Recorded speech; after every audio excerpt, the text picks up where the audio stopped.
I've never been more confused in my life. I've never been more unhappy and confused. What is this? What is this? What did you just do? What is this? What is this, Marvel? What is this?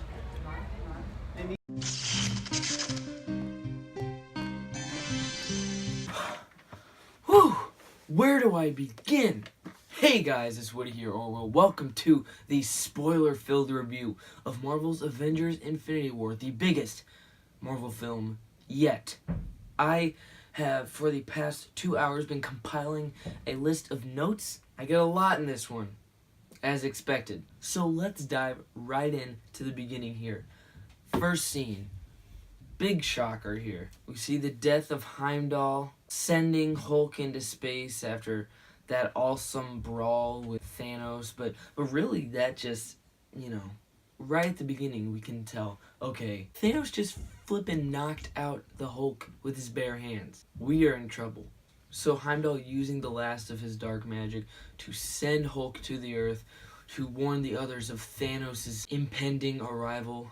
And then Loki. Great way to go out calling himself the God of Mischief, trying to trick Thanos. At least Loki tried to kill Thanos.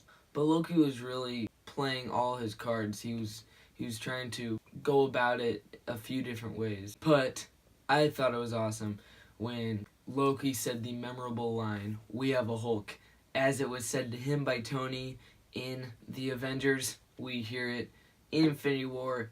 Loki saying it to Thanos. That was awesome. Although we have seen fake Loki deaths in the past, I think it's safe to say Loki is now gone for good, sadly. This leaves the question though, where is Valkyrie, Korg, and Meek? Well, I'm just saying I'm going with the hope that she's still alive. And they didn't show Korg or Meek, I think specifically to keep open the possibility of them returning in the future, which I do think Marvel has said that they have plans on doing. So guys, I wouldn't fret too much. I feel like if they really did kill off Korg and the gang, then they would have shown it. The more deaths they can show, better for them, because, it just proves even further how big and scary of a villain Thanos really is, and how dangerous, he is around anyone.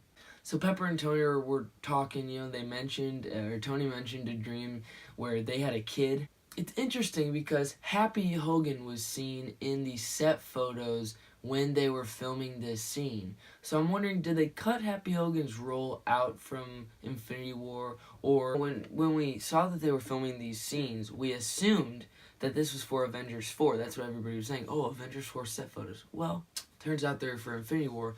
But could there be an extent, could there be more of this scene that we see in the future in Avengers 4? Is that why Happy Hogan's role was cut out? Because, I feel like we'll definitely see Happy in Avengers 4 since we didn't see him in this one, surprisingly. Because Jon Favreau, was interviewed and was at the red carpet premiere for Infinity War. It was all part of this build-up, so I imagine that we will see him in Avengers 4. Can we just enjoy the fact that Tony called Ebony Maw Squidward? That was just... So right from the get-go, Thanos, we see, already has the Power Stone.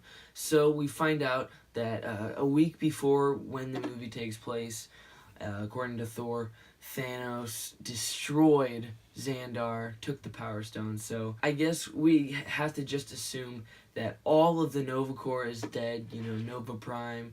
Maybe even John C. Reilly's character, which kind of sucks because he was a funny guy, and we saw him with his family at the end of Guardians 1. And I think it still lists him as alive on the Marvel Wiki, but that is run by fans, so they might all, be gone. And you never know. Marvel has plans for Nova in the future, so we could see some Nova Corps members that possibly survived. I don't know how they would have survived if Thanos pretty much destroyed the planet of Xandar. Who knows? It was cool to see Banner and Hulk kind of fighting in one body throughout the movie. Banner was having Hulk problems. At one point, he was like, he wouldn't come out. It's like Hulk constipation. He can't get Hulk out there, And that made for some pretty comedic scenes. Also, some pretty flippin' cool scenes with him in the Hulkbuster armor. He was getting pretty darn excited in that armor. Cap made an awesome entrance behind the train, with that Avengers music playing in the background, fighting off the Black Order to protect Wanda and Vision. Bruce and Natasha had a bit of an awkward meetup. You know, they just kind of acknowledged each other being there. Like, oh, Bruce, Nat. You know, that's basically all they said to each other. We saw General Ross on a conference call. Well, Secretary Ross on a conference call, kind of a hologram, talking to Rhodey, who really is the only person from the whole Civil War falling out that Ross really is not upset with. Because Tony at the end basically gave a big middle finger to him. And, you know, he is not too happy with everybody else from Team Cap, obviously, being fugitives, technically. Hawkeye and Ant-Man were mentioned around this time. You know, basically, Hawkeye is retired. He's with his family. Scott Lang is on house arrest. And also, you know, he's spending time with his daughter. You know, they both have families. We finally get confirmation that Peter and Gamora are in a relationship. You know, it would be kind of upsetting if they weren't, because there's a 4-year time jump between Guardians 2 and Infinity War. So it's assumed that they would have a romantic relationship with all that build-up just in the few span of months that Guardians 1 and 2 took place in. So Thanos, you know, he really tripped us out with the Reality Stone we saw, you know, on Nowhere in the Collector's Mansion. The bubbles, when I first saw them, I thought they were for comedic effect, but then I was like, whoa, okay, this is serious. But please, Marvel, take advantage of this. Start selling Star-Lord bubble blasters. Honestly, great marketing. Go do that, please. The Collector pretty much assumed dead, although we never saw him actually die, considering that was the whole Reality Stone effect. Now, there's always a possibility we'll see him again, but that's pretty slim. The other, you know, trippy Reality Stone stuff was when Thanos was making the Guardians kind of fall apart. You know, their physical makeup was just getting all messed up. And Peter Dinklage, we finally know his role. He was Eitri, the Dwarf King. I was right. The Black Order, you know, was pretty amazing in this movie. My favorite was Ebony Maw, probably because he had the biggest part and his voice was so chilling. And they got killed off pretty easily. But probably the biggest reveal in this movie, on Vormir, you know, when Thanos finds the Soul Stone after, you know, forcing Gamora to tell him where it is, we find out that none other than Red Skull himself is the Stone Keeper. He is guarding the Soul Stone. So maybe that's because, you know, he tried to control one stone, and as punishment, he was teleported to Vormir to stay in charge of another stone. It makes sense considering Johann Schmidt was the first real person who tried to contain all these stones and survived in the MCU besides Ronan. Well, he's dead, but you know what I mean. And this is not Hugo Weaving, if you guys didn't notice. They actually did a pretty good job of covering him up, but Red Skull was actually portrayed by Ross Marquand, who is in The Walking Dead. So, Marvel, Hugo Weaving was not Red Skull.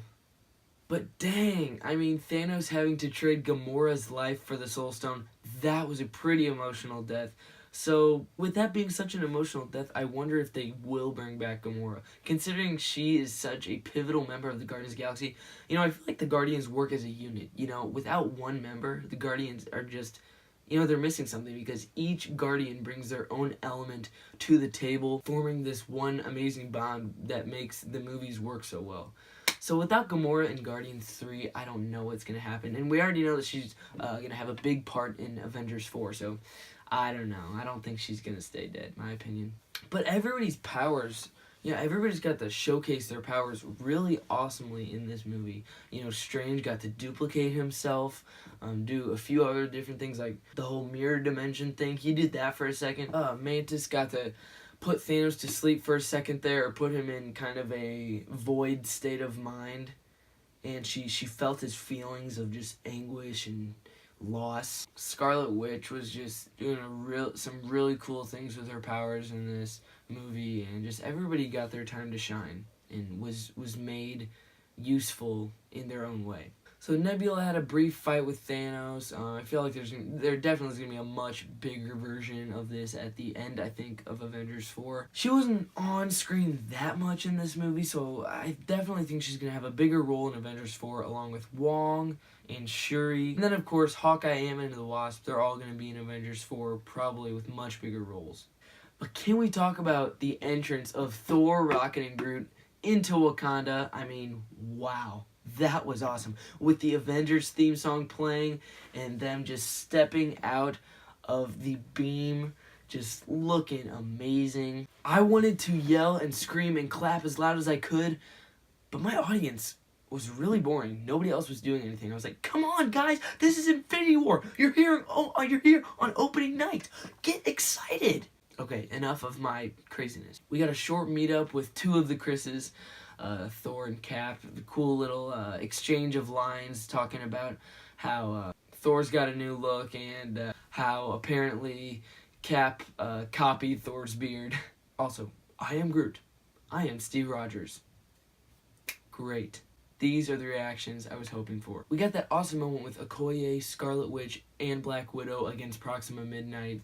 That was just so cool. The Rocket and Bucky meetup was awesome. Rocket was trying to buy the gun off of Bucky, and then, of course, he made the awesome metal arm joke that we were all wondering, whether the Russos would put that in. And thank you, Russos. You did. You delivered. That's what we wanted. Expect many more interactions like that in Avengers 4, just with different combinations of characters. We got so many cool combinations in this movie. Expect some even better combinations in Avengers 4. I loved how the Wakandan battle, started out in such a Wakandan Black Panther-esque tribal style with, the Yibambe. That was awesome. The team up with the Jabari tribe and M'Baku. Definitely looking forward to seeing more of him in the future. There was a really cool, 2 or 3 second shot with Steve and T'Challa just running past everybody so quickly. That was awesome. Kind of a callback, in my opinion, to the tunnel chase in Civil War, where they were just running past those cars. But also Peter Quill just losing it after hearing about Gamora's death. I mean, that was crazy. You can't blame the guy, really. Everybody's blaming Quill, just you could have contained it, and you could have. They almost had the gauntlet slipped off of Thanos. Here's the thing, though.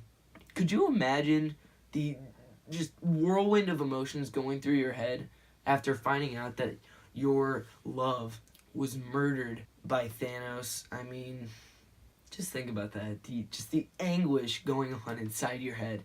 I don't blame Peter, Just you could tell what Tony was thinking. Like, he has experienced this anguish before. With Bucky, the revelation that he killed his parents. I mean, Tony, that's kind of cool because Tony has felt that anguish before, and he was trying to, quickly in the moment console Peter, like, just contain it, Quill, for 1 second. I think that was kind of cool. But wow, crazy ending. I mean, can't get any more insane. Tony almost dies after taking a stab to the stomach, but Strange exchanges the stone for Tony's life. And it's cool because towards the beginning, Strange made it clear that he would choose the stone over any of these people's lives, him and Spidey. But he had a change of heart because Strange had to have seen something in, after seeing 14 million plus outcomes, seeing the one outcome in which they could win, Strange had to have seen something in which Tony was present. Tony must be a pivotal part in that one outcome, defeating Thanos. And so I think that is what will be expanded on in Avengers 4 a lot. I mean, Wanda had to kill Vision after, debating this the whole movie, I will not kill you, and Vision was like, just do it. And just the pain that she went through killing Vision, all for that to be reversed by Thanos, him taking it out himself. I mean, that is sadistic. Vision just going colorless, just gray, falling to the ground with a big hole in his head. See Thor stab Thanos, I thought, okay, they've got it. This is the breaking point. They have contained it. What is going to happen? Man, Thanos goes, should have gone for the head. The snap. Everybody was debating, is that snap going to happen? He did it. So, these are all the people that disappeared into dust because of that. T'Challa, all the Guardians except Rocket and Nebula, Bucky, Falcon, Strange, Wanda, Peter Parker. And that was really emotional, you know. He's just a kid, and he feels so helpless, and you could see just the panic in his face at that moment, you know, like, Mr. Stark, I don't feel so well, I don't want to go. And Tony, could you imagine what is going on through his head? Like, one of his biggest fears, you know, he feels so responsible for Peter because he has developed him into this hero. And a line, you know, earlier in the movie when Peter goes, you can't be a friendly neighborhood Spider-Man without your neighborhood. I mean, that was a powerful line. And then Tony just watching Peter disintegrate. I mean, could you imagine? Tony's left alone on Titan with nobody else there but Nebula. And Cap is sitting there, you know, with all the original Avengers and Rocket, looking at the dead, gray, lifeless Vision, and he just goes, my God.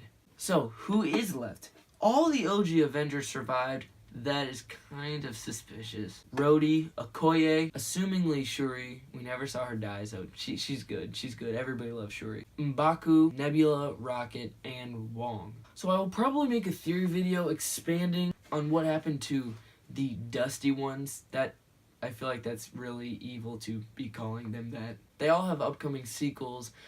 They are the future of the MCU. So, but last and not least, the end credit scene. We see Fury and Maria Hill driving around. They get out of the car after a car with nobody in it crashes. We get to see how Earth is being affected by Thanos snapping, ending half the life in the universe. Fury watches Hill disappear. He's like, no, no, no.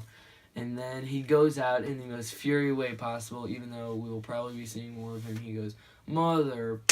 Pans down. We see some sort of old device paging none other than Captain Marvel. We see her logo flash onto that screen. Oh yeah, Captain Marvel is on her way. Can't wait to see her solo film with, you know, 90s Fury, Coulson, Ronin, Korath, and then 2 months later, Avengers 4. So this was a huge cliffhanger. This is definitely going to be kind of a two-parter, you know, Infinity War and Avengers 4.